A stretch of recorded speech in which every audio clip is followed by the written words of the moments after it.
now that we have the part on a work table, we want to make sure that the part isn't moving. We want to make sure the arm is stable. If the part is moving or it has the potential of moving from touching it, we can either fixture it down with tie downs. A lot of times I would just use hot glue. So I'm going to hot glue a couple of points right around the part just to make sure it doesn't move. So now that everything's fixtured, everything's tied down, we have the model loaded. We are going to hit create target, and we're going to select our alignment holes, which will be these 4 on top.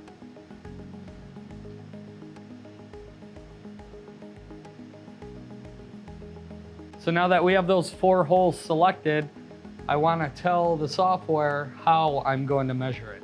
So I'm going to highlight the targets, right click, say edit target. I'm going to make them a target type axis, and the measurement method is a plane and a circle. So what I want to do is measure a plane on this spot face and the hole, plane, hole, to get the exact location that I'd selected. So when I'm ready, I'm going to hit run auto alignment. I'm going to unstow the arm. I'm going to put it into a good position of measurement. With these arms, you can get higher accuracy if you minimize the movement of the encoders. So this position is a really good working one, especially if that's the only position I need to be in during the entire inspection. I'd minimize the encoder movement to the 5th, 6th, 7th axis, where these ones are moving very minimally. So now it's asking me to measure 4 points for the plane.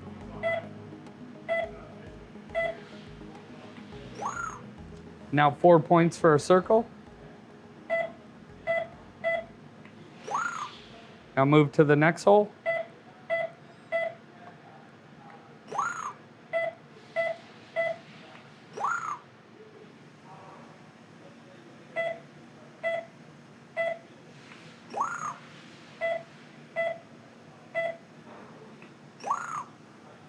I'm going to get that far hole.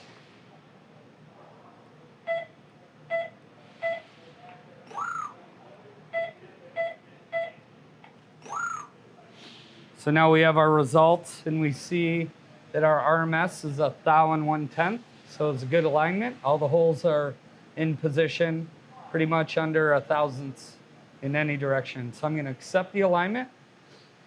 Now, VeriSurf, after your alignment by default, is set up to immediately put you into inspect mode. Basically what that is a real-time comparison, and I have surfaces selected, so it'll be a real-time part inspection of the actual condition against the model or the nominal. So on the screen it's telling me -3,000, which basically means that the actual part to the hole alignment is 3,000ths lower than perfect. Our tolerance is set up right now as a profile of 4,000ths, so ±2. Anything above or below ±2 will be red or orange in the negative, and anything above it will be blue. So what I can do during this mode is actually trigger.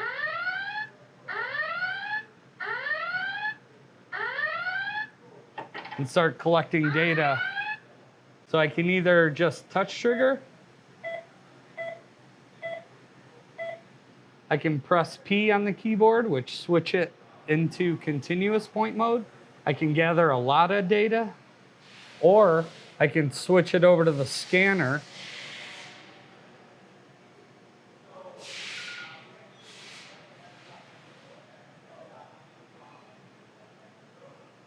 I'll put it into automatic exposure mode.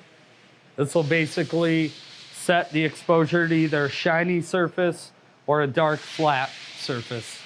So the nice part about a blue light laser is that it has a high dynamic range, so it can switch in between those darks and flats to shiny or glossy silvers or brighter colored stuff. So it minimizes the amount of spraying you would have to do on some parts like you had to in the past. So now I'm going to highlight those same surfaces, and I'm going to hit inspect or build mode again.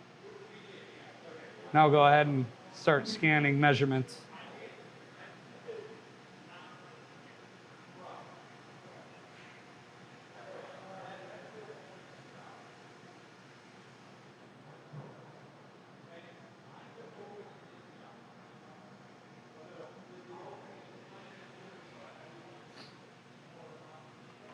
So now we can see we have quite a bit of data on that surface.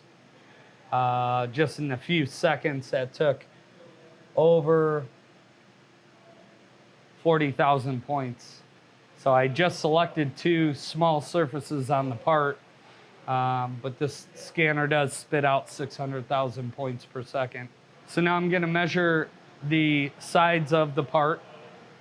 So I'm gonna hit measure a plane. We'll do 4-point planes on them.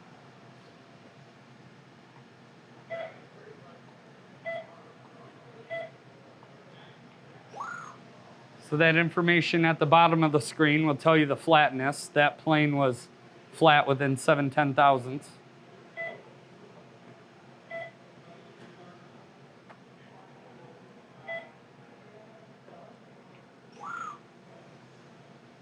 That one was flat within 9/10,000ths.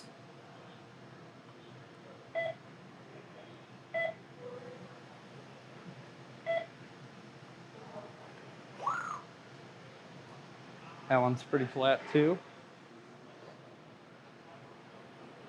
So the nice part about the arm is being able to reach around parts, whereas some of the other devices, you're limited by line of sight. So this arm can reach around and under quite a bit. So now that we have some profile data, it's what the customer wanted to see. We have our holes and we have planes. We're gonna highlight everything we wanna put into a report. I'm gonna hit report. And now here, I'm only gonna show what I'm reporting. We have our tolerance, our measured nominal tolerance, our deviation. So that's how I want all the holes to report. Then our planes, what we'll do is plane 1 and 2, they wanted no perpendicularity. Same with plane 4 and 3. And they wanted to know a distance between 1 and 3 and 2 and 4. So we see we're out of tolerance by just under 1/1000th of an inch on that distance, and we're within tolerance there. So what I'm gonna do is say I wanna only report the summary of all those points we scanned with. I wanna add a nice screenshot of it.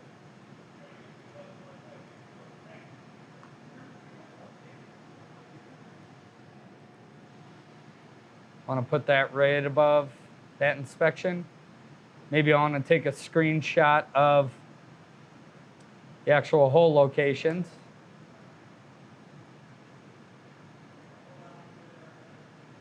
Minus the balloons.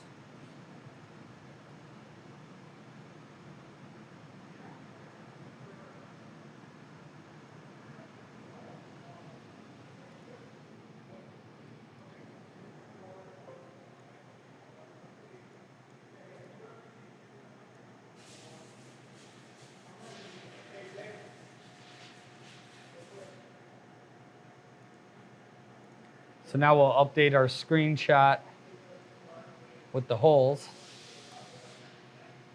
Put that at the top. So from here we can modify our header information, have some output settings that we can switch from inches to millimeters, decimal places. We can report out in PDF, HTML, or various types. But we're just gonna put out a PDF report.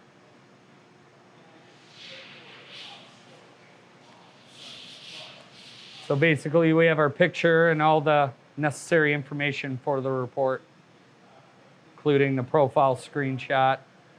We have our perpendicularities and our distances between them. So that's it, PDF report.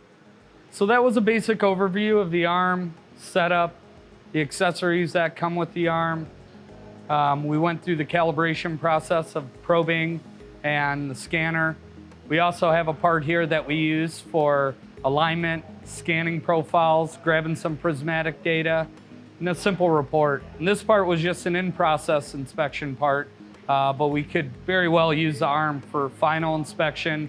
We can also use it to scan a part and reverse engineer it to a surface that we can use to machine or fabricate around. And also the arm can go straight to the machine, where we can use a fixture plate to tie it down and check a part before it even comes off the machine. I think the biggest advantage of these things is that we can take the inspection to the part instead of having the part sit in a CMM lab with sometimes a whole turnover of a day.